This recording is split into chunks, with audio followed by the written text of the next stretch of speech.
CMA final एसपीएमबीवी जून 26 का exam अब sir पे आ रहा है, तो अब लास्ट मोमेंट पे कैसे अप्रोच करना है उसको पूरा सिनेरियो को एक बार समझ लीजिए। इस वीडियो को पूरा ध्यान से सुनिएगा और सारी बातों को इंप्लीमेंट करने का कोशिश करिएगा। मैं आशा करता हूं कि आप एकदम अच्छे नंबर से पास हो जाएंगे। तो सबसे पहले आपको किस सीक्वेंस में पढ़ना है और क्या क्या चीज चाहिए, वो सब चीज आपको यहाँ पे हम बताते हैं। तो सबसे पहले आपको ध्यान रखना है कि आप पहले फर्स्ट 60 मार्क्स की तैयारी करेंगे। फर्स्ट 60 मार्क्स मतलब पहले आप 30 मार्क्स का एमसीक्यू का तैयारी करेंगे और नेक्स्ट 30 मार्क्स मतलब आप अपने डिस्क्रिप्टिव क्वेश्चंस में से कोई भी दो क्वेश्चन की तैयारी करेंगे। कोई भी दो क्वेश्चन, जैसे कि 14 और 14 28, तो 28 प्लस 30 मिला दे तो 58, अप्रोक्सीमेटली 60 मार्क्स का तैयारी आपका हो गया। तो फर्स्ट आप 60 मार्क्स का तैयारी करेंगे और फिर नेक्स्ट 40 का तैयारी करेंगे। तो जो आपका हाथ में टाइम है उसको एलोकेट कैसे करेंगे कि पहले फर्स्ट 30 मार्क्स का तैयारी करूंगा, फिर नेक्स्ट 28 मार्क्स का तैयारी करूंगा, फिर नेक्स्ट में रिमेनिंग 40 मार्क्स का तैयारी करूंगा। यानी पहले एमसीक्यू 30 मार्क्स, फिर दो क्वेश्चन डिस्क्रिप्टिव का, फिर तीन क्वेश्चन अपने डिस्क्रिप्टिव का। तो इस तरह से तैयारी हो जाएगा। और अपने को कोशिश करके अपना टाइम बचाना है कि मैं डिस्क्रिप्टिव का एक एक्स्ट्रा क्वेश्चन भी प्रिपेयर करके जाऊं, जिससे कि कल को खुदा ना खासा कुछ गड़बड़ा गया इधर तो वो क्वेश्चन हमारे लिए बफर का काम करेगा। ठीक है, तो वो +1 एक एक्स्ट्रा स्मार्ट वर्क है जो आपको करके जाना है। तो अब टाइम एलोकेशन में क्या कॉन्सेप्ट है कि आप शुरू करें एमसीक्यू से, फिर आप अपने दो क्वेश्चन पे जाएं और कोशिश करें कि जैसे एग्जाम डे जब है उसकी पहले रात तक, मिडनाइट तक ये सारा एमसीक्यू प्लस डिस्क्रिप्टिव क्वेश्चन का तैयारी खत्म हो जाए और मॉर्निंग ऑफ द एग्जाम आपके पास खाली हो। तो मॉर्निंग ऑफ द एग्जाम में आप क्या करेंगे, जो भी आपने अपना एमसीक्यू में कोई ट्रिकी एमसीक्यू मार्क किया हुआ है तो उसको रिवाइज करेंगे। हर चैप्टर का की पॉइंट्स को बंद करके याद करके रिकॉल करने का कोशिश करेंगे। हर फॉर्मूला को रिकॉल करने का कोशिश करेंगे। इनफैक्ट आप ऐसा भी कर सकते हैं कि चैप्टर 5 खोल लिया और चैप्टर 5 में कितना कुछ था बस बिना नोट्स देखे ब्रेन में ही सजा रहे हैं और ब्रेन में ही नोट्स बना बना के ऑर्गेनाइज कर ले रहे हैं। और ऐसे ही जो भी हेडिंग्स था उसका क्या क्या पॉइंट्स है वो सब अगर आप करेंगे तो उसमें 2 से 4 घंटा का वक्त लग सकता है, depending upon your mental speed. तो वो करके जाने से आपका एग्जाम में कॉन्फिडेंस बहुत बढ़ जाएगा। सो अब आ जाते हैं अपना पहला जो पड़ाव है उस पे। पहला पड़ाव क्या है, एमसीक्यू बैंक है। ठीक है, तो एमसीक्यू से आपको 30 मार्क्स का मिलने वाला है और उसकी तैयारी करके जानी है। तो तैयारी करने के लिए भी लास्ट मोमेंट पे एक ही सोर्स है आपके पास, वो है एमसीक्यू बैंक, जो आईसीएमआई मैट, आप आईसीएमआई इंस्टीट्यूट, आईसीएमआई ने आप लोगों के लिए रिलीज किया हुआ है। इसमें अप्रोक्सीमेटली 264 क्वेश्चंस है। पहले आया था जब तो 185 के आसपास क्वेश्चन था, उसके बाद अनदर 80-85 क्वेश्चंस और इसमें ऐड किए हुए हैं। सो पहले जो 185 क्वेश्चन था वो आईसीएमआई मैट में जो एमसीक्यूज था उसी से इंस्पायर्ड थे। अगर आपने वो किया हुआ है तो आपका बस उसमें जो फंसा हुआ क्वेश्चन था अगर वो मार्क किया हुआ है तो उतना ही रिवाइज करो। और दूसरा आप ये भी कर सकते हो कि इस 185 क्वेश्चंस में आप हर 5 में से एक क्वेश्चन या दो क्वेश्चन आप करके आगे बढ़ सकते हो। सारे मत करने जाना, क्योंकि एक क्वेश्चन को करने में कम से कम 1 मिनट लगेगा। 180 मिनट्स आपका अदरवाइज एमसीक्यू में इन्वेस्ट हो जाएगा, तो बाकी चैप्टर्स के लिए टाइम कम पड़ जाएगा। इसलिए 180 क्वेश्चंस तक क्या करना है, हर 5 में एक क्वेश्चन का थ्योरी बना के आप एक बार आगे बढ़ के 180 क्वेश्चन का टारगेट कंप्लीट करिए। फिर नेक्स्ट जो 80 क्वेश्चंस है वो पूरा कर लीजिए मेरे साथ साथ, जो इस वीडियो का पार्ट ही है। तो इस वीडियो में अब आगे कंटिन्यू करेंगे तो मैं पूरा ये रिमेनिंग 85 क्वेश्चंस आपको करा रहा हूं, उसको आप जरूर ले लीजिएगा। ठीक है, तो यहां तक आपका एक बार के लिए एमसीक्यू का प्रिपरेशन हो जाएगा। और इसके बाद आपको सेकंड लेवल पे क्या करना है, अब आपको अपना डिस्क्रिप्टिव क्वेश्चन का तैयारी करना है। तो डिस्क्रिप्टिव क्वेश्चन में उतरने के पहले दो रिसोर्स आपको चाहिए। एक चाहिए अपना समरी नोट्स। तो समरी नोट्स जो है वो मैं अज्यूम कर रहा हूं कि आप लोगों ने अपने से बनाया होगा, क्लास कर रहे थे तो मुझे भी आप लोग फोटो खींच के भेज रहे थे, सर आपने गाइड किया तो हमने ऐसा समरी नोट्स बनाया, तो उसी को रेफर करना है। अगर आपने अभी तक नहीं बनाया हुआ है तो आप मेरा बनाया हुआ ये नोट्स ले सकते हैं। इसमें बहुत ही कैजुअली मैंने इंपॉर्टेंट पॉइंट्स को लिख दिया था और मेरे हिसाब से जो याद रखने का चीज है वो सब इसमें इंक्लूडेड है। आप इसको और इम्प्रोवाइज कर सकते हैं। आप इसमें बहुत ज्यादा एक्सपेक्टेशन मत रखिए कि सिर्फ ये कर ले तो हो जाएगा, तो ऐसा मैं नहीं कह सकता। इसका काम ये है कि एक बार आपको उस चैप्टर में क्या क्या है वो नजर पे दिखवा दे। 2-2 3-3 पेज में मैंने कोशिश किया था कि मैं एक एक चैप्टर को लिख दूं, ऐसा मैं सारा चैप्टर का कर रखा हूं। वो मैं आपको इस वीडियो के डिस्क्रिप्शन में लिंक दे रहा हूं, वहां से ले लीजिए और इसको एक बार गो थ्रू कर लीजिए। और आप कैसे गो थ्रू करेंगे, गो थ्रू करेंगे आप अपना क्वेश्चन नंबर वाइज, मतलब आपका पेपर पैटर्न आपको मालूम है।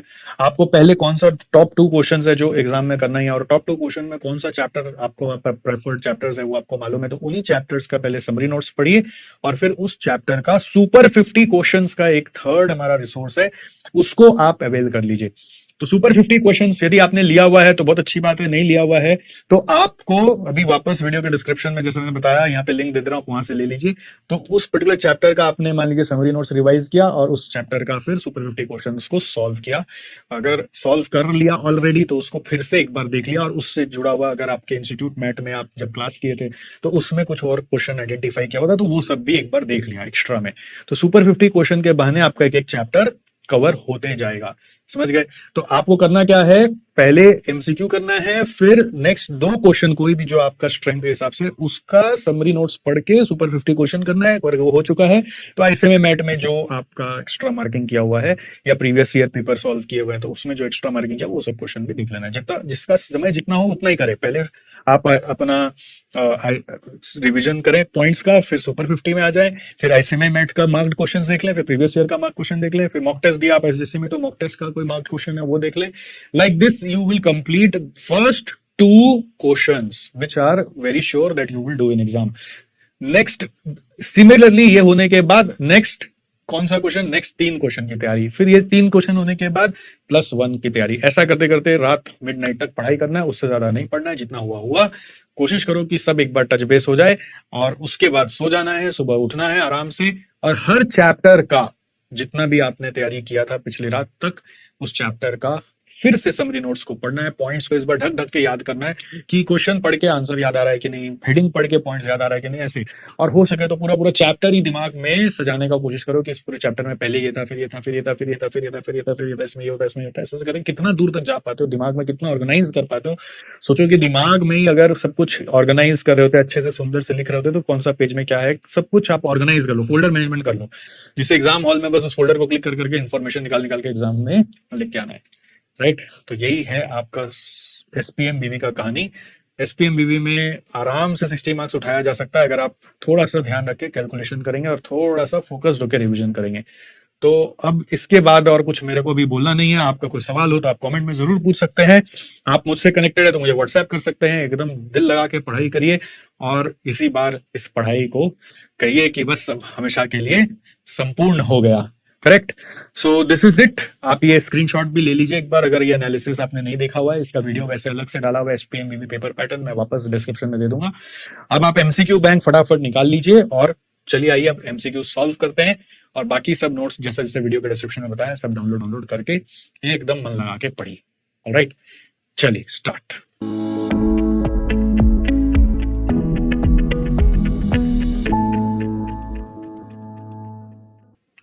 हम लोग अभी शुरू कर रहे हैं एसपीएमबीवी का एमसीक्यू बैंक का additional question. Recently CMA institute ने एमसीक्यू बैंक में कुछ एडिशनल क्वेश्चन डाले थे, उसको अभी करते हैं। इसके पहले के जो क्वेश्चंस है वो सारे के सारे आईसीएमए मैट से ही लिए हुए हैं, तो अगर आपने आईसीएमए मैट किया हुआ है तो आराम से आप कर सकते हैं।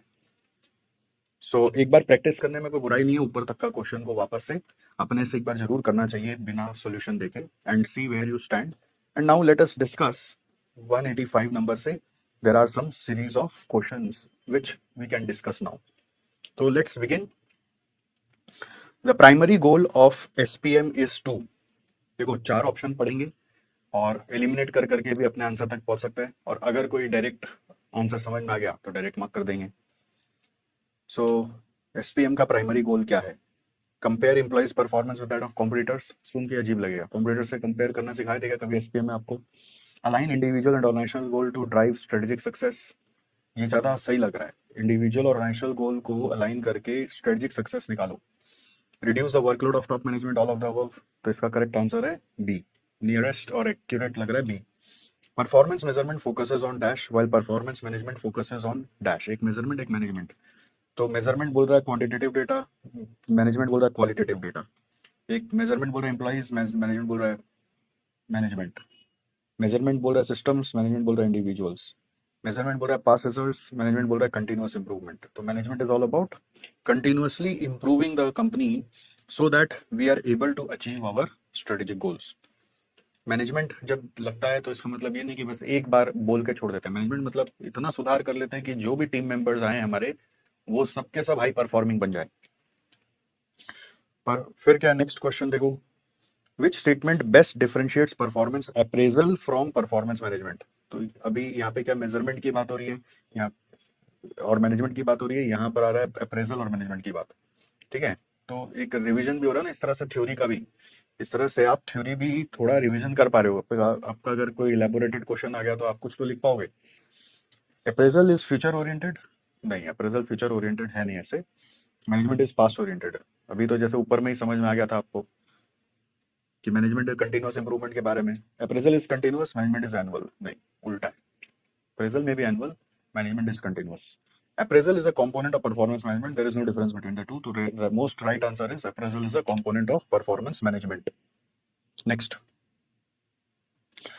productivity is best defined as the ratio of, normally इसको output input का ratio बोलते हैं। देखते हैं यहाँ पे क्या है, input to output, output to input, cost to revenue, revenue to market share। तो correct answer is output to input. A company producing 1000 units with 500 labor hours improves output to 1200 units with the same hours. So पहले 1000 बनाते थे, अब आपने 1200 बनाना शुरू कर दिया। This indicates lower productivity, higher productivity, decrease efficiency, no change in performance. अगर same hours में ज्यादा बना रहे हैं तो इसको हायर एफिशिएंसी भी बोल सकते हैं, अगर हायर एफिशिएंसी ऑप्शन दिया होता तो। बट ऑप्शन नहीं है तो अपने क्या बोलेंगे, higher productivity. Next, which of the following best describes labour productivity? Labour productivity इनमें से किस ऑप्शन को बेस्ट बोल सकते हैं आप? ये सब पे हो सकता है एग्जाम में ना आपको एक केस स्टडी बना के दे दे और बोले उसमें रिलेटेड 5 क्वेश्चन है प्रोडक्टिविटी के ऊपर, ऐसा भी हो सकता है। सो बोल रहा है total cost by labour our को प्रोडक्टिविटी बोले, इनपुट इनटू लेबर आवर्स को बोले, आउटपुट बाय टोटल कॉस्ट को बोले, कि आउटपुट बाय लेबर आवर्स को बोले। तो productivity is about output by input, और इनपुट यूजुअली अगर आउटपुट मान लीजिए यूनिट्स में, तो इनपुट आवर्स में हो सकता है, वर्कर्स में हो सकता है। तो ये मोस्ट एक्यूरेट है। Next, rise in productivity usually leads to, rise in productivity usually leads to, क्या होगा? प्रोडक्टिविटी बढ़ जाने से क्या होगा? कॉस्ट कम हो जाना चाहिए। प्रोडक्टिविटी बढ़ जाने से कॉस्ट कम हो जाना चाहिए। और क्या देखते ऑप्शन क्या बोलना चाह रहा है? Higher cost no, lower performance no, better resource utilisation yes, ये नियरेस्ट है। Increase idle time no, elimination से समझ में आ गया। Next, financial performance analysis primarily aims to, इससे क्या होता है? फाइनेंशियल परफॉर्मेंस एनालिसिस से क्या होता है? आप रिकॉर्ड कर सकते हो बिजनेस ट्रांजैक्शन, इवेलुएट करते हो financial health and operational efficiency of organisation, prepare करते हो एनुअल बजट्स, मैनेज करते हो एम्प्लॉय परफॉर्मेंस। तो इसका आंसर होगा evaluate the financial health and operational efficiency of an organisation. Next, which of the following is not a primary tool of financial performance analysis? So, which of the following is not a primary tool of financial performance analysis? तो ratio analysis से होता है, trend analysis से होता है, स्वॉट analysis से नहीं होता है, performance analysis common size statement से होता है। तो फाइनेंशियल परफॉर्मेंस एनालिसिस के टूल्स में रेशियो एनालिसिस और नंबर्स को लेकर खेलना है, तो स्वॉट में नहीं होता। Liquidity ratios are use to measure, liquidity ratios क्या मेजर करता है कि कंपनी का ability to pay recent obligation क्या है, सॉल्वेंसी क्या है। तो क्या बोल रहे हैं? Long term solvency, profitability, asset utilization, short term debt paying ability. तो it is all about short term paying ability. A current ratio lower than 1 indicates liquidity crunch है। लोअर देन 1 मतलब हो गया कि आपका current liability is more than current assets. तो answer क्या होगा? Current liability exceed current asset, surplus, company है surplus working capital, liquidity position strong, profitability is high. तो लास्ट का 3 तो एकदम नेगेटिव है, उल्टा ही बोल रहा है। रेशियो लेस देन 1 मतलब क्या हुआ? करंट एसेट कम है, लायबिलिटी ज्यादा है। तो first option is correct. Which ratio measures how effectively a company uses its asset to generate sales? तो एसेट और सेल्स का टर्नओवर रेशियो है, जिसका नाम है एसेट टर्नओवर रेशियो। तो current ratio, inventory turnover ratio, debt equity ratio, asset turnover ratio. Correct answer is asset turnover ratio. The debt equity ratio assess, ये long term solvency को दिखाता है, आपका लिवरेज को दिखाता है। ठीक है, तो इसमें क्या यूज कर रहे हैं आप देखो, profitability, solvency, liquidity, market performance. तो आंसर होगा सॉल्वेंसी।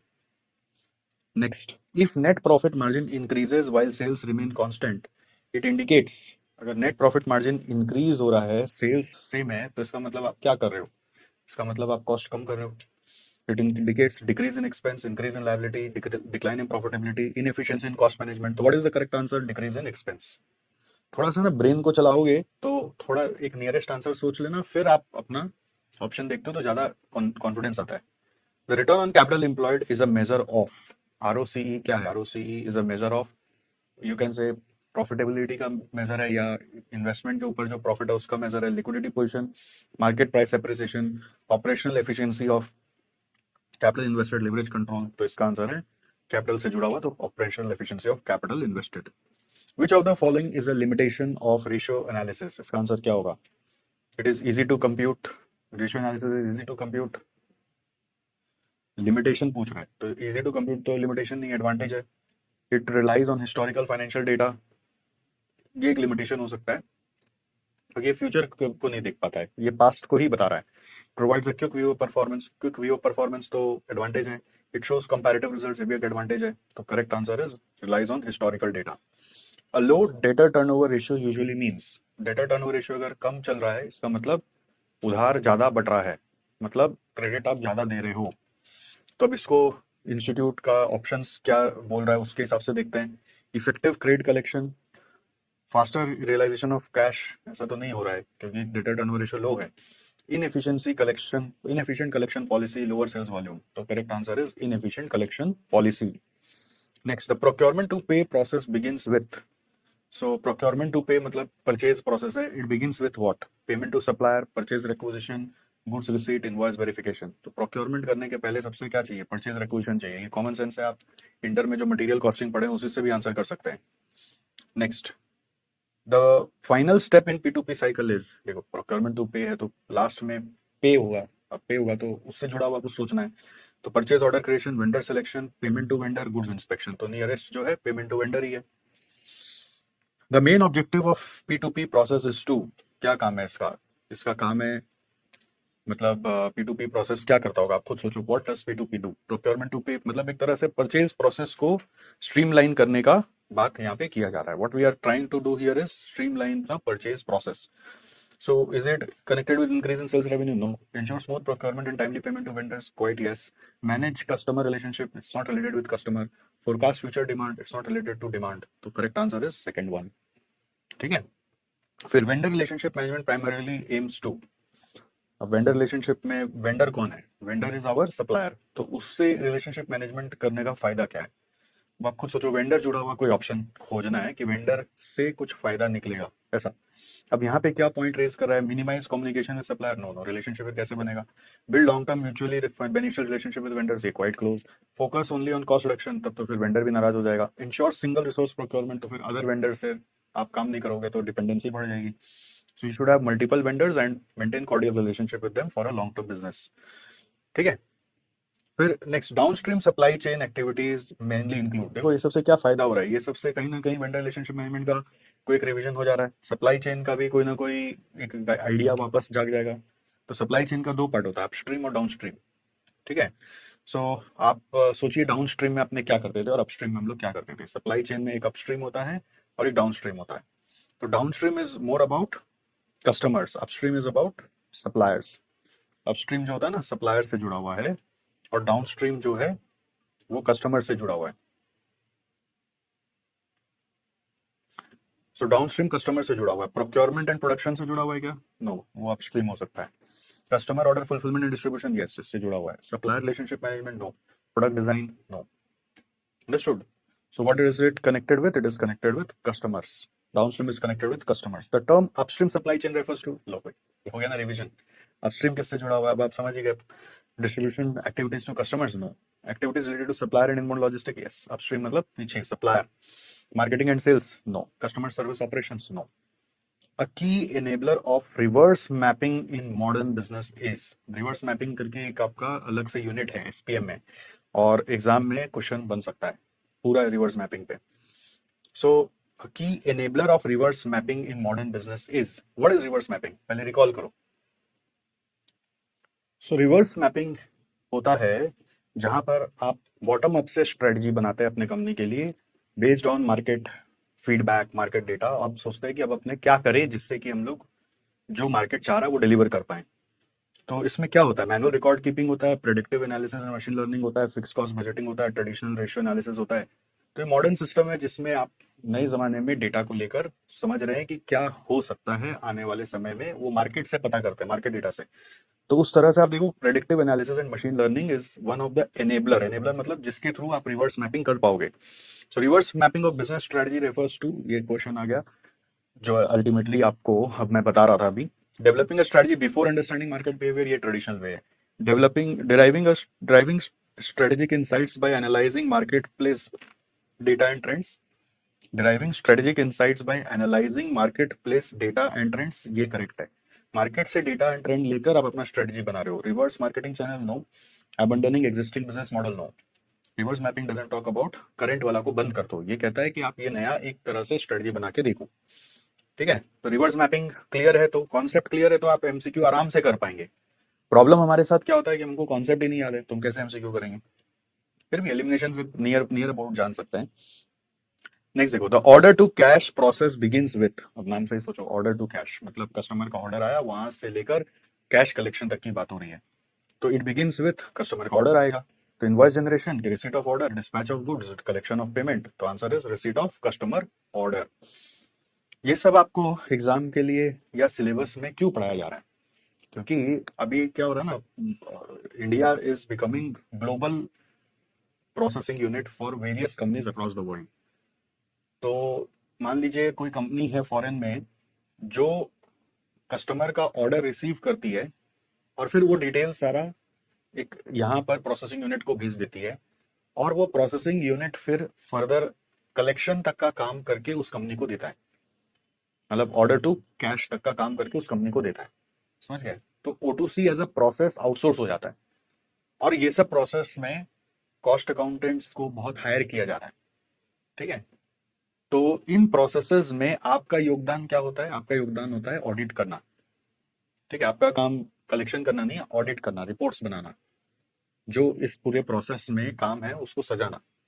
तो इसलिए जो लास्ट सिलेबस बना था तो उसमें ये सबको डिस्कस करके डाल दिया गया था कि थोड़ा ब्रीफ आइडिया हो जाए। ओके, अब लिंक्डइन में खोजोगे ना, खाली O2C टाइप करोगे तो बहुत सारे प्रोफाइल निकल आएंगे जो लोग O2C में जिंदगी बिता चुके हैं। ऐसे P2P भी मिलेगा। ऐसे एक और प्रोफाइल है R2R, रिकॉर्ड टू रिकॉर्ड, क्या है वो सब गूगल करिए और पढ़िए, अभी सिलेबस का पार्ट नहीं है। Next, the final stage of order to cash cycle is, final stage क्या होगा? पैसा आ जाए, ठीक है, order confirmation, payment collection and reconciliation, shipping, customer inquiry handling, तो answer is payment collection. The main goal of an efficient O2C process is, किसने कितना इजी हो रहा है ना, इस बहाने आपका O2C का रिवीजन हो जा रहा है। सो what is the main goal of O2C process? कि ये प्रोसेस में कस्टमर से रिलेशनशिप अच्छा बने और हमारा इजीली कलेक्शन हो जाए, ऐसा ये मज्यूम कर रहे हैं कि यही नियरेस्ट ऑप्शन खोजना है। Increase marketing expenditure, convert customer orders into cash quickly and accurately, delay cash conversion, reduce the number of order process, तो करेक्ट आंसर इज कैश जल्दी से आ जाए, एक्यूरेटली आ जाए। Next, the order management phase in O2C includes, तो O2C में एक part है order management. तो ऑर्डर मैनेजमेंट मतलब क्या होता होगा? कस्टमर का ऑर्डर आया और उसको ठीक से चेक करना कि वो एज पर प्रपोजल गिवन है कि नहीं है, या सही आइटम्स उसमें लिखा है कि नहीं, सही टर्म्स लिखा है कि नहीं, something like that. So managing supplier relation, order management में O2C की बात हो रही है, तो O2C में सप्लायर की बात नहीं होती है, कस्टमर की बात होती है। फिर adjusting inventory orders, reorders, no, it is not connected with inventory, production वगैरह नहीं हो रहा है यहाँ पे। Re recording, validating and confirming customer orders, yes ये करेक्ट है। प्रिपेयरिंग मार्केटिंग कैंपेन्स, वो भी नहीं है। So order management is about confirming, recording, validating customer orders. So a major KPI to assess the performance of O2C process is, so O2C process अच्छा चल रहा है कि नहीं उसको अपने चेक कर सकते हैं by way of collection coming on time or not. So for that aging schedule बनता है, या day sales outstanding का एक रिपोर्ट बनता है। तो देखो यहाँ पे क्या बोल रहे हैं, day sales outstanding, ROC, inventory turnover, profit margin, तो कस्टमर से जुड़ा हुआ डे सेल्स आउटस्टैंडिंग है। डे सेल्स आउटस्टैंडिंग क्या होता है सर? इट इज लाइक एक रेशियो है।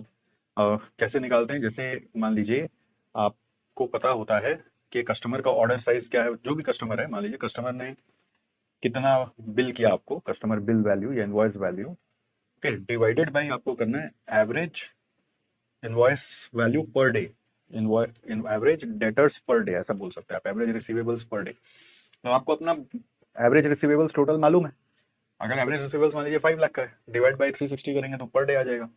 तो एवरेज रिसीवेबल पर डे, और ऊपर में लेना है इस पर्टिकुलर कस्टमर जिसका आप डीएसओ निकाल रहे हैं तो उसका इनवॉइस वैल्यू क्या है। Correct. Next, profitable customer is one who, अब ये क्या बोलना चाह रहा है, ये तो ऑप्शन देख के समझ में आएगा। प्रॉफिटेबल कस्टमर कौन है, तो total revenue exceeds total cost associated with serving them, orders infrequently, requires frequent discount, only interact with marketing. ये तो गजब बात है। नेक्स्ट, ये एलिमिनेशन से 3 आप कॉमन सेंस से रिजेक्ट कर दोगे और सबसे प्रॉफिटेबल वही है जिसका रेवेन्यू कॉस्ट से एक्सीड कर रहा है। एंड कॉस्ट मतलब कौन सा cost, cost associated with serving them, मतलब not just the cost of goods sold. आप उस कस्टमर के लिए जो भी लॉजिस्टिक्स कर रहे हैं, क्लेम्स फुलफिल कर रहे हैं, पैकेजिंग कर रहे हैं या सेल्स विजिट्स कर रहे हैं, सब मिलाकर जो कॉस्ट है उससे आपका प्रॉफिट आना चाहिए। तो ये क्वेश्चन जो है वो कस्टमर प्रॉफिटेबिलिटी एनालिसिस का जो कॉन्सेप्ट है उससे जुड़ा हुआ है। ठीक है, फिर क्या बोल रहे हैं देखो, which of the following is the most effective way for a company to improve its credit rating. तो ये क्रेडिट रेटिंग से क्वेश्चन आ गया। तो क्रेडिट रेटिंग इंप्रूव कराने के लिए क्या करें, बहुत आसान सा जवाब है, क्रेडिट रेटिंग एजेंसी को घूस खिलाएं। बट ये ऑप्शन में दिया भी होगा तो टिक मत करना। तो इसका आंसर क्या हो सकता है, इसका आंसर हो सकता है कि आप अपना जो उधार लिए हुए हैं वो कम करें, लिवरेज इफेक्ट को कम करें। तो क्या बोले, डिलेइंग सप्लायर पेमेंट, उससे तो और क्रेडिट रेटिंग खराब हो जाएगा। Reducing debt to equity ratio, reducing debt to equity ratio, yes आपको डेट इक्विटी रेशियो को कम करना चाहिए। इंक्रीजिंग डिविडेंड पे आउट्स, ये रॉन्ग है। Expending fix cost, fix cost बढ़ जाएगा तो खर्चा बढ़ जाएगा तो रिस्क बढ़ जाएगा। डिविडेंड ज्यादा दे देंगे तो क्या क्रेडिट रेटिंग अच्छा हो जाएगा, नहीं। तो करेक्ट वे क्या है, डेट टू इक्विटी रेशियो घटाएं, है ना। The balance score card was originally developed by, इसको डेवलप किया था रॉबर्ट कैप्लन और डेविड नॉर्टन ने। सो Robert Kaplan and David Norton, अब ये नाम आपको याद नहीं है तो मैं कोई बात नहीं, मेरे को तो याद है, मैंने तो पढ़ाया था समय इन दोनों को ही पहले हाईलाइट करके पढ़ाया था। The balance score card framework traditionally includes how many perspective, 4 perspective है, एक फाइनेंशियल है, 3 नॉन फाइनेंशियल है। पर्सपेक्टिव का नाम याद है कि नहीं है? तो आंसर इज 4 पर्सपेक्टिव। तो पहला था फाइनेंशियल, दूसरा था कस्टमर क्या चाहता है, तीसरा इंटरनल प्रोसेस में क्या चेंजेस लाएं, चौथा क्या लर्निंग एंड ग्रोथ करें कि इंटरनल प्रोसेस बेटर हो जाए और कस्टमर जो चाहता है वो फुलफिल कर दें जिससे कि हमारा फाइनेंशियल सुधर जाए। यही तो था balance score card. Next, which perspective measures profitability and share holder value, ये तो कौन सा पर्सपेक्टिव, ठीक से क्वेश्चन बनाया नहीं, इसका क्वेश्चन में बैलेंस स्कोर कार्ड को दिमाग में रख के सोचो। तो प्रॉफिटेबिलिटी और shareholder value financial perspective बताता है, तो आंसर इज फाइनेंशियल पर्सपेक्टिव। चारों पर्सपेक्टिव का नाम यहाँ पे दिया, अब आपको चुनना था। Employee satisfaction survey typically falls under which perspective, ये भी बैलेंस स्कोर कार्ड से पूछ रहा है। तो एम्प्लॉय का सेटिस्फेक्शन का बात हो रहा है तो वो learning and growth of employee से जुड़ा हुआ है। फिर equity multiplier in DuPont analysis is a measure of, DuPont analysis में अब आ गए, इक्विटी मल्टीप्लायर लिवरेज इफेक्ट बताता है कि कितना आप डेट इक्विटी लेके रखें। तो इट इज फाइनेंशियल लिवरेज, देखो ऑप्शन में फर्स्ट में दिख गया, market share, profitability, asset utilisation. बाकी 3 पढ़ के ना श्योर हो जाते हैं कि अपना जो आंसर चुने वो सही है कि नहीं। आफ्टर ऑल 2-2 नंबर का सवाल है। RONA is primarily use to measure return on net assets, return on net assets क्या काम में आता है, भी प्रॉफिटेबिलिटी ऑन नेट एसेट्स बोल सकते हैं। तो क्या पूछ रहे हैं देखो, profitability of fixed assets and working capital, tax planning efficiency, dividend distribution, debt repayment capacity. तो ऑब्वियसली आपको समझ में आ गया profitability of fixed assets and working capital. Formula for RONA is return by net assets, अब return मतलब हो सकता है पैट, नेट एसेट्स मतलब हो सकता है fixed assets plus working capital. So let's see what is there, net income by shareholder equity, shareholder equity को रोना नहीं बोलेंगे, फिर इसको बोलेंगे ROE, return on shareholder equity को आरओई बोलेंगे। फिर ये net profit by fixed asset plus net working capital, यही है RONA, correct. Profit by total assets, ये तो रोटा हो गया, जीपी बाय इक्विटी को रेशियो है ही नहीं, तो net profit by fixed asset plus net working capital is correct. ठीक है, नेट एसेट्स क्या होता है, ये हम लोग से ना मिस्टेक हो जाता है। नेट एसेट्स मतलब क्या होता है, ये होगा fixed assets plus working capital. Next, which of the following is not a type of benchmarking, कौन सा बेंचमार्किंग का टाइप नहीं है। विच of the following is not a type of benchmarking. तो बेंचमार्किंग के बहुत सारे टाइप होते हैं, internal, external, competitive benchmarking, process benchmarking. ठीक है, अब देखते हैं यहाँ पर क्या बोलना चाह रहा है। इंटरनल है, कॉम्पिटिटिव है, कॉम्पिटिटिव बेंचमार्किंग होता है, जेनरिक बेंचमार्किंग भी होता है, हाइपोथेटिकल बेंचमार्किंग बोल के कुछ नहीं होता। तो आंसर में बोला नॉट अ टाइप। ठीक है, 6 सिग्मा एम्स टू रिड्यूस, अब 6 सिग्मा पे आ गए, डिफेक्ट्स टू 0, है ना, 0 बोलते हैं, या फिर 3.4 डिफेक्ट्स पर मिलियन का कॉन्सेप्ट था। देखो यहाँ पे क्या बोल रहा है, 1.5, 3.4, 10.6 और 0 डिफेक्ट ऑलवेज। तो अगर 3.4 दिया हुआ ही है तो 3.4 आंसर है। In 6 sigma black belt refers to, black belt मतलब आपको पूरा ज्ञान है कि एग्जैक्टली 6 सिग्मा इंप्लीमेंट कैसे हो सकता है, is the leader so black level is entry level trainee, expert project leader, external consultant और auditor. The answer is expert project leader. Lean management focuses primarily on, तो लीन मैनेजमेंट क्या करता है? Waste reduction. ऐसा management करो कि waste कम से कम हो, ठीक है, मिनिमम इन्वेंट्री पे या मिनिमम कॉस्ट पे आप ऑपरेट करें। अब देखें यहाँ क्या बोलता है, increasing defects, reducing waste, increasing taxes, maximising downtime. तो वेस्ट, लीन मनी वेस्ट है। Next, the plan phase in PDCA cycle involves. Plan, PDCA cycle का फुल फॉर्म क्या था? Plan do check act. So plan मतलब problems को खोजना और उसका ऑल्टरनेटिव सॉल्यूशंस खोजना। तो यहाँ पर हम लोग क्या बोलेंगे? प्लान फेज मतलब क्या है? Executing the solution immediately, identifying problem and designing solution, monitoring results, taking corrective action. तो करेक्ट आंसर इज, है ना, कॉमन सेंस से ही निकल रहा है। The main goal of TPM, TPM का फुल फॉर्म पहले पता होना चाहिए, टोटल प्रोडक्टिव मेंटेनेंस। तो नाम से सोचो इसका गोल क्या है? इसका गोल था कि सारे मशीन्स हर समय टॉप कंडीशन में रहने चाहिए और ब्रेकडाउन मिनिमम हो जाए हम लोगों का, और मशीन का लाइफ बेस्ट होता रहे, बढ़ता रहे। अब देखें यहाँ पे क्या बोल रहा है, increase employee turnover, employee turnover से इसका कोई लेना देना नहीं है। Maximise equipment effectiveness and minimise downtime, ये करेक्ट है। Reduce marketing expense, increase inventory levels, तो ऑब्वियस है मार्केटिंग और इन्वेंट्री से इसका कोई लेना देना नहीं है। Next, who is considered as father of TPM? वाह, टीपीएम का बाप कौन था? टीक्यूएम का, टीपीएम का नहीं, टीक्यूएम। टीक्यूएम को जन्म दिया डेमिंग ने। तो आपको याद होगा क्लासेस में इसके बारे में अपने डिस्कशन किए थे। एडवर्ड डेमिंग, एक एससीएम में भी अपने इसके बारे में अच्छे से पढ़े थे। Edward Deming is considered as father of TQM. Henry Ford तो असेंबली लाइन के लिए, फिलिप कोटलर मार्केटिंग के लिए, माइकल पोर्टर जो स्ट्रेटेजी का फादर है। ठीक है, आगे, risk management is primarily concerned with, risk management पे अब आ गया नेक्स्ट सीरीज ऑफ क्वेश्चन। उसका क्या काम है? अरे भैया, आपका बिजनेस में जो इनहेरेंट रिस्क है या जो फ्यूचर में रिस्क आ सकता है, उसका अभी से रिस्पॉन्स प्लान करना कि आप उससे कम से कम अफेक्ट हो। तो आंसर क्या होगा? Ignoring potential losses, identifying, assessing and mitigating risk, maximising taxes, increasing marketing spend. तो आंसर इज, आइडेंटिफाई करो, असेस करो और फिर रिस्क को मिटिगेट करो। फिर insurance is used in risk management to, insurance is a way to transfer the risk, it is a way to transfer the risk. Okay, eliminate, reduce productivity, increase debt level. The correct answer is transfer risk. For which framework is widely used for corporate risk management? Which framework is widely used for corporate risk management? Corporate risk management में कोसो use होता है, आपको याद होगा, और sort, पेस्टले और डीएमएसी, ये सब तो रिस्क मैनेजमेंट का मॉडल ही नहीं है। तो करेक्ट आंसर इज कोसो। Common causes of corporate failure includes, अब कॉर्पोरेट फेलियर में आ गया, क्या गजब है, सीक्वेंस में रिवीजन हो रहा है, मजा आ रहा है कि नहीं आ रहा है? Common causes of corporate failure include, corporate failure का क्या क्या रीजन हो सकता है? सो एफिशिएंट ऑपरेशन तो फेल क्यों होंगे? सो स्ट्रॉन्ग मार्केटिंग तो फेल क्यों होंगे? हाई एम्प्लॉय सेटिस्फेक्शन तो फेल क्यों होंगे? इंटेंसिफिकेशन ऑफ कॉम्पिटिशन, ये इस कारण से बहुत सारा कॉर्पोरेट फेल हो जाता है। फिर which approach to valuation uses comparable companies और ट्रांजैक्शन?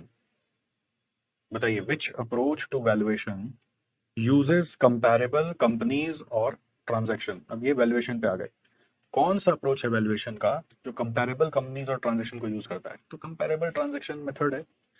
और कंपैरेबल ट्रांजैक्शन मेथड में बेसिकली अब हो सकता है, जैसे तीन मेजर अप्रोच है, income approach, cost approach, market approach. तो मार्केट अप्रोच में बोल सकते हैं, देखिए क्या बोल रहा है इसमें, income approach, market approach, asset based और कॉस्ट अप्रोच। तो मार्केट अप्रोच में आप कंपैरेबल मल्टीपल्स वगैरह लेते हो। The income approach to valuation primarily relies on, income approach किसके ऊपर रिलाई करता है? इनकम अप्रोच टू वैल्यूएशन किसके ऊपर रिलाई करता है? इनकम अप्रोच का काम है आपका जो डिस्काउंटेड जो कैश फ्लोज होने वाला है फ्यूचर में, उसको डिस्काउंट करना। तो हिस्टोरिकल कॉस्ट पे, डिस्काउंटेड फ्यूचर कैश फ्लोज पे, करंट मार्केट प्राइस पे, रिप्लेसमेंट कॉस्ट पे, इसका आंसर है discounted future cash flow. In valuation terminal value represents, terminal value क्या चीज को रिप्रेजेंट करता है? तो terminal value is basically the constant growth period जो फ्यूचर में परपेचुटी तक चलेगा, उसका प्रेजेंट वैल्यू है। देखिए यहाँ पे क्या बोल रहा है, depreciation on fixed asset, the residual value of business after forecast period, the book value of equity, the market value of assets. So after forecast period यानी कि एक पर्टिकुलर पीरियड के बाद जो बचा हुआ वैल्यू है, which is coming from present value of all constant growth periods. तो दैट इज द आंसर। तो ये जितना ऑप्शन बोल रहा है उसी के हिसाब से चूज करना पड़ेगा। The appropriate discount rate in DCF is usually the, discounting factor क्या होगा बताओ? It is the expected rate of return by the investor. So अब इसमें क्या बोल रहा है, average cost of debt WACC, cost of equity, prime lending rate, तो correct answer is WACC। Nearest जो मैच करेगा वही WACC ही लेते हैं, अगर वो हमें पता हो तो, नहीं हो तो हम लोग बाहर से रिटर्न का रेट लेना चाहिए, वो नहीं पता है तो WACC लेते हैं। In valuation, beta measures. Beta is the sensitivity to change in market rate of return. So it is a measure of systematic risk. Business growth rate है कि systematic risk relative to market है, dividend yield है कि liquidity position है, तो answer is systematic risk relative to the market. फिर the Gordon growth model assumes. Gordon growth model assumes. क्या assume करता है भाई, अब देखना पड़ेगा यहाँ पे assumption में क्या बोल रहा है। Cash flows grow at varying rates, perpetual constant growth in dividends, finite forecast horizon, declining growth over time. ठीक है। सो गॉर्डन का नाम ही था ग्रोथ मॉडल, तो ये हमेशा अज्यूम करता है growth rate will be there in the dividend and it will be growing at a constant rate. ठीक है। The cost of equity is typically estimated using using CAPM model, ज्यादा चलता है, आपको याद होगा CAPM, ROI debt equity, dividend payout, तो option जो मैच हो रहा है वो CAPM ही मैच हो रहा है और बाकी तो कॉस्ट ऑफ इक्विटी मॉडल ही नहीं है। Next, a company's future free cash flows are expected to be 15 lakh per year indefinitely if WACC is 6%, what is the firm value? तो ये तो समझ में आ रहा है ना, 15 लाख बाई 6% कर देंगे, आंसर आ जाएगा, क्योंकि वो परपेचुअली चल रहा है, तो आंसर इज 250 लाख। तो ये तो ऑप्शन देखने का भी दरकार नहीं है, बट फिर भी देख लेते हैं। Next, under the market approach, a firm with EPS 25 and industry PE of 15 would have an estimated equity value of, तो EPS और PE मालूम है, तो 25 इंटू 15 कर दीजिए, तो आंसर आएगा 375। ओके। फिर if FCFF is 15 lakh, WACC is 12% and debt is 20 lakh, the firm value and equity value are, इसका क्या आंसर होगा? FCFF अगर 15 लाख है, WACC अगर 12% है and debt is 20 lakh, what is the equity value? तो पहले आप वैल्यू ऑफ फर्म निकाल सकते हैं 15 बाई 12% करके, which will come as 15 by 12% करने से 80, और डेट अगर 20 है तो वैल्यू ऑफ इक्विटी क्या हो जाएगा? 80 माइनस 20 करके 60, करेक्ट। बट सरप्राइजिंगली यहाँ पे तो ऑप्शन ही नहीं है। अब ऐसा कभी हो जाए आपसे तो आपको क्या लगेगा, मैं ही राइट हूँ, इंस्टीट्यूट रॉन्ग है, तो ये बहुत ही कॉमन फीलिंग है जो हम लोगों में आता है, बट आप अपना कैलकुलेशन को डबल चेक करके तो देखो, क्या पता आप ही मिस्टेक करो। ऐसा आपने हमेशा क्यों ठान लिया कि इंस्टीट्यूट का रॉन्ग ही होता है? एक डर डर के सम्स करोगे और इंस्टीट्यूट पे भरोसा नहीं करोगे तो पढ़ाई नहीं कर पाओगे आप। तो क्या करना है, 15/12% फिर से करिए, पता चला ये 80 नहीं है, ये 125 है, और 125 माइनस 20 करते हैं तो ये 105 है, तो ये आपका करेक्ट है। तो क्या होता है ना, हम लोग को हमेशा लगता है कि हम राइट है, इंस्टीट्यूट रॉन्ग है, और ऑप्शन रॉन्ग दे दिया, बस गड़बड़ हो गया। तो ऑप्शन रॉन्ग है ऐसा नहीं होता है, मतलब बहुत ही रेयर चांस है, मतलब बहुत ही rare. Next, if RF is 4%, market return is 12%, beta is 1.4, KE will be what?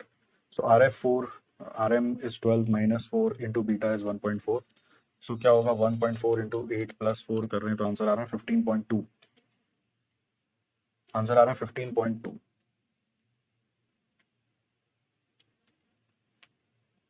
Next, a portfolio's beta of 0.6 means, portfolio beta 0.6 है, तो इसका मतलब क्या है? इसका मतलब, अब क्वेश्चन में पढ़ के समझ में आएगा, बट ऐसे बीटा का 0.6 है, मतलब अगर मार्केट में 1% से चेंज आया तो हम लोग के पोर्टफोलियो में 0.6% से चेंज आएगा। अब क्या बोल रहा है, it is 40% less risky than market, point close, returns 40% high return than market. Risk के हिसाब से बोलना ज्यादा सही है, वैसे तो रिस्क है तो जहाँ वहाँ रिटर्न भी है, तो मार्केट में अगर 1% एक्स्ट्रा रिटर्न आएगा तो यहाँ पे 40% एक्स्ट्रा आएगा क्या? इसका इसका मार्केट में अगर 1% आएगा अपसाइड में, तो यहाँ पे 0.6% अपसाइड आएगा। तो क्या आप सोचो इसका मतलब क्या है? इसका मतलब मार्केट से ये ज्यादा कमा के देगा? नहीं, ज्यादा नहीं कमा के देगा ना, 40% हायर तो नहीं कमा के देगा, तो ये गलत लग रहा है। It has no systematic risk, risk no होता तो बीटा जीरो होता, फिर it is independent of the market, वैसा होता तो फिर बीटा जीरो ही होता। तो करेक्ट आंसर है नियरेस्ट में 40% less risky than market, first वाला। नेक्स्ट क्या बोल रहा है, a company has current ratio 2:1, very good, which is equal to CA by CL is 2/1. Quick ratio is 1.5/1. So there's quick assets by current liability is equal to 1.5/1.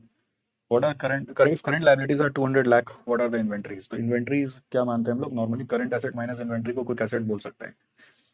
सो अगर आप समझ पा रहे हैं कि इन दोनों को अगर हम सब्ट्रैक्ट कर दें ना, ये दोनों रेशियो को सब्ट्रैक्ट कर दें, तो CL कॉमन हो जाएगा, CA minus CA plus inventory आ जाएगा is equal to 1.5।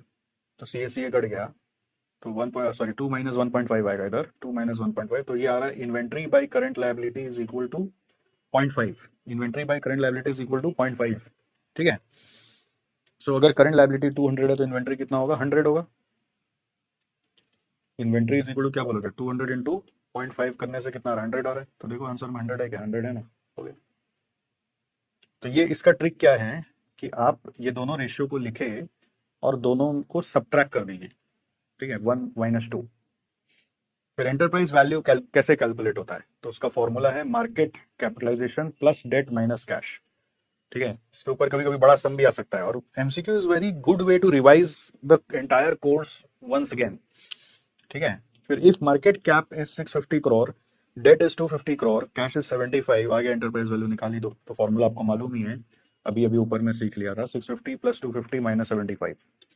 650 plus 250 minus 75 करें, आंसर आ रहा है 825 आ गया। ओके। फिर if enterprise value is 300 crore, debt is 100, cash is 20, what is the equity value. तो आपको इक्वेशन सॉल्व करना है। सो इक्विटी वैल्यू जो भी होता है उसको ही मार्केट कैपिटलाइजेशन बोल सकते हैं आप। So equity value is x plus debt is 100। ठीक है, x plus 100 minus 20 is equal to 300 से x सॉल्व कर लो।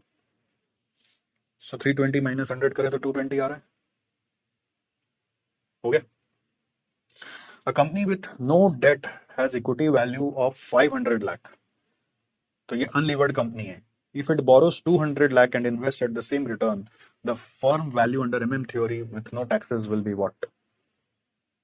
अगर कोई टैक्स ही नहीं है और टैक्स नहीं है तो समझ लो डेट के कारण कोई टैक्स एडवांटेज नहीं मिलेगा। तो अगर कोई टैक्स एडवांटेज नहीं मिल रहा है तो जो लिवर्ड का वैल्यू है वो अनलिवर्ड का वैल्यू है। तो आंसर क्या होगा, 500 लाख ही होना चाहिए अनचेंज्ड। ठीक है, कॉन्सेप्ट चाहिए। नो टैक्सेस है तो वैल्यू चेंज ही नहीं होगा ना, और टैक्स होने से वैल्यू ऑफ लिवर्ड कंपनी बढ़ जाता है। It is equal to value of unlevered plus debt into tax rate.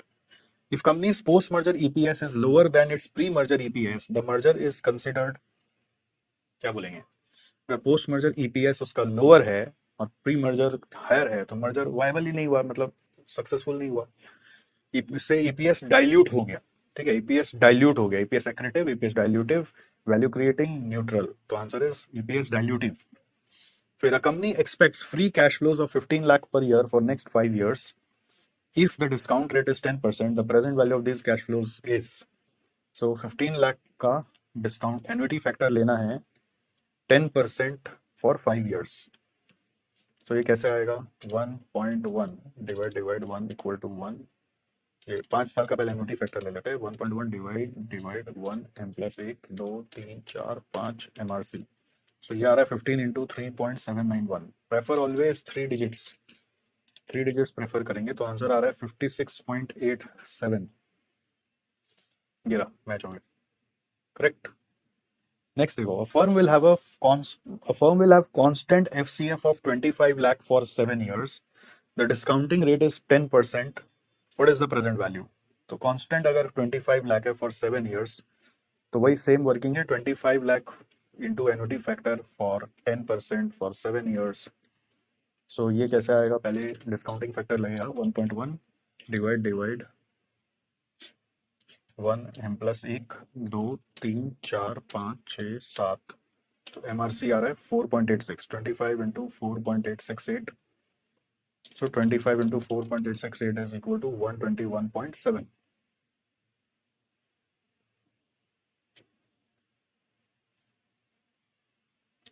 ठीक है, अब ये ऑप्शन में नहीं आया तो एक बार फिर से कर लेते हैं, एक बार फिर से करके देखते हैं। 1.1 डिवाइड 1 1 2 3 4 5 6 7।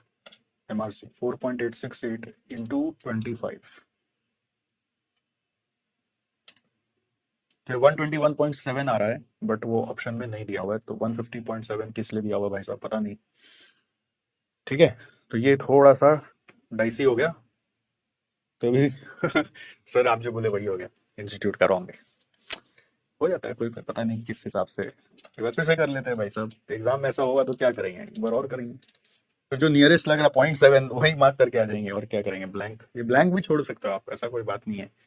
जब पूरा क्वेश्चन का ऑप्शन ही रॉन्ग है तो आपको तो मार्क्स मिलना ही है ना, मतलब आप, मतलब उस समय मैं रिकमेंड करूंगा कि आप अटेम्प्ट जरूर करना, रॉन्ग वाला को अटेम्प्ट जरूर करना। रॉन्ग वाला को ब्लैंक छोड़ने से कई बार मार्क्स नहीं देते हैं। समझ गए कि रॉन्ग है और आपने कुछ नहीं किया तो मार्क्स क्यों देंगे। हमें ऐसा लग रहा था कि आपने उसको छोड़ ही दिया। तो अगेन वो डिसीजन इंस्टीट्यूट लेवल पे आएगा, हमें नहीं पता क्या वो लोग ट्रीट करेंगे। सो मैं वापस से कर रहा हूँ, divide divide one, 1 2 3 4 5 6 7 MRC into 25, नहीं मैच हुआ। Okay, next, firm's debt is 120 crore, equity is 180, cost of debt is 9%, cost of equity is 15, tax is 30, what is WACC। तो इंटर का पढ़ाई है।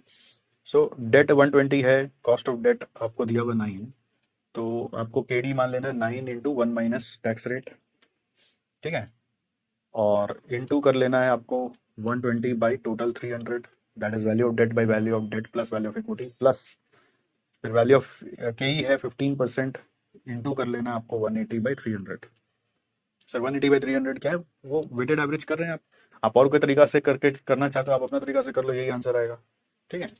So 9 into 0.7 into 120/300, 15 into 180/300, so answer आ रहा है 11.52, match हो गया। The firm's intrinsic value per share is higher than market price, this suggest, मतलब फर्म का जो अंदर का बुक वैल्यू वो ज्यादा है, मार्केट प्राइस कम है, तो इसका मतलब क्या है, स्टॉक इज अंडर वैल्यूड, खरीद लो ऐसा स्टॉक को, स्टॉक इज अंडर वैल्यूड, ऐसा स्टॉक को खरीद लेना चाहिए। Next, a company ons machinery with a book value of 50 lakh, its market value 65 lakh, for valuation purposes asset should be recorded at market value which is 65 lakh, right. Valuation हमेशा बोलता है कि आप replacement value पे ले आओ। Next, land purchase for ₹30 lakhs, replacement cost is 50 lakhs, accumulated depreciation is 10 lakh, so what is the depreciated replacement cost? So नाम से ही समझ जाओगे, रिप्लेसमेंट कॉस्ट 50 है, अगर उसमें फिर डिप्रिसिएशन माइनस कर देंगे तो 40 आएगा। हिसाब से तो लैंड पे डिप्रिसिएशन होता ही नहीं, किस हिसाब से क्या सोच के लिखा भगवान जाने, है ना, ये सब झोल मोल वाला क्वेश्चन है। Goodwill arising from acquisition is calculated as, ये तो आपने अमेलगमेशन वगैरह में पढ़ाई है, तो उसको कैसे कैलकुलेट करते हैं, परचेज कंसिडरेशन अगर ज्यादा दे दिया इंट्रिंसिक वैल्यू से तो गुडविल हो गया, तो purchase price minus net asset fair value, net asset fair value minus purchase price, market price minus book value of equity, revenue minus expense, तो आंसर इज इंट्रिंसिक वैल्यू या net assets fair value से ज्यादा अगर purchase consideration दे रहे हैं तो goodwill हो रहा है। A company has inventory costing 20 lakh, replacement cost is 22, NRV is 19, inventory value for balance sheet is equal to cost or market value, whichever is lower. So cost is 20, market value is the NRV, which is 19, so lower is 19, ठीक है। So answer is 19 lakh, और option देख के फायदा क्या है। A company has no PAT of 50 lakhs, capital employed is 400, WACC is 10%, what is EVA, देख रहे हैं। सो नो पैट अगर आपका आया हुआ है तो माइनस करना है आपको cost of capital employed which is 400 का 10%, तो ये आ रहा है 10, okay. A firm's market value is 250 crore, capital invested is 200 crore, EVA is 15 crore, which statement is correct? Market value 250, when capital invested is 200, EVA is 15, क्या बोलना क्या चाह रहा है देखें, MVA is 50 crore, EVA is negative, EVA तो positive दिख रहा है, capital return is less than WACC, तो WACC के बारे में तो डिस्कस ही नहीं किया यहाँ पर।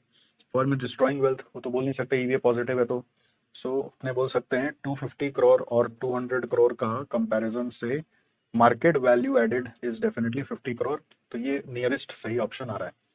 इन a merger synergy refers to, आप बोलेंगे sir 2 + 2 = 5, that is synergy, no, synergy is the extra value, ऐसा बोलना पड़ेगा ना, debt repayment additional value, excess cash reserve tax liability, तो आंसर होगा additional value. Next, synergy expected from merger is 40, price paid is 360, target value is 320, what is acquirer's gain? So acquirer ने क्या gain किया, देखो बनिया बुद्धि से चलाओ ना, मैंने प्राइस पे कर दिया 360, ये मेरा आउटफ्लो हो गया, बदले में मिला क्या, बदले में मिला टारगेट कंपनी 320 में और एक सिनर्जी आ गया 40 का, तो बदले में मिला भी 360, आउटफ्लो इनफ्लो कंपेयर करोगे तो क्या गेन हुआ, जीरो, 0 करोड़, कितना शालीनता से लिखा है, नील लिख देता, जीरो के साथ करोड़ लिखने का क्या मतलब था, बट एनीवे इतना देर में जितना भी हुआ कहीं ना कहीं दिमाग छन छन करके खुल गया होगा, बहुत सारा कॉन्सेप्ट छुट छुट छुट छुट छुट छुट करके रिवाइज हो गया, राइट। तो यही था इस पर्टिकुलर डिस्कशन का गोल कि आपका गाड़ी आगे बढ़े, बट अच्छे से करने के लिए और भी करना है, और भी करना है, मतलब और दिमाग खोलना है। दिमाग खोलने के लिए क्या करना है, मैंने जो अभी करा दिया वो तो ठीक है, उसमें जो जो ट्रिकी है एक बार उसको और फिर रिव्यू कर लेना, जो आपको थोड़ा दिक्कत हुआ समझने में उसका कॉन्सेप्ट पढ़ लेना, और उसके पहले का जो है वो एक बार और अपने से थोड़ा सा दौड़ा लो ना, कितना ही देर लगेगा, फटाफट करोगे। या चलो सारा नहीं कर पाते तो रैंडम कर लो कुछ, मतलब हर 5 में एक क्वेश्चन करके करते चलो, देखो आप कर पाते हो कि नहीं। ओके, चलिए ग्रेट। सो अगर आप यहाँ तक पहुंच गए हैं तो मैं आशा कर रहा हूं कि आपको जरूर कुछ ना कुछ फायदा हुआ ही होगा। आप रियली बहुत बहुत मेहनती हैं, इसमें कोई दो राय नहीं है, और ये सारा मेहनत का रंग आपको अभी अपने एग्जाम हॉल में मिलेगा, आपके कॉन्फिडेंस पर, आपकी पेपर कंप्लीशन की एबिलिटी पर। तो अब आप बिना टाइम वेस्ट किए, जैसा कि मैंने आपको इस वीडियो के स्टार्ट में गाइड किया था, उसके हिसाब से अपने सब्जेक्ट पे एकदम आराम से मन लगाकर पढ़ाई करिए। बिल्कुल भी रिजल्ट की चिंता मत करिए कि क्या होगा, बिल्कुल भी ये मत सोचिए एग्जाम में जो क्वेश्चन आएगा वो आप कर पाएंगे कि नहीं। एकदम मस्ती में, जस्ट अपने ही फेवर में सब कुछ होने वाला है ये सोचते हुए पढ़ाई करते रहे। दिमाग जो बोल रहा है उस पर अटेंशन देना बंद करें, और जो सामने है उस पर फोकस कर करके पढ़ाई करें। Alright, I wish you really all the best and I am very eager to see you passing. Alright, continue, all the best.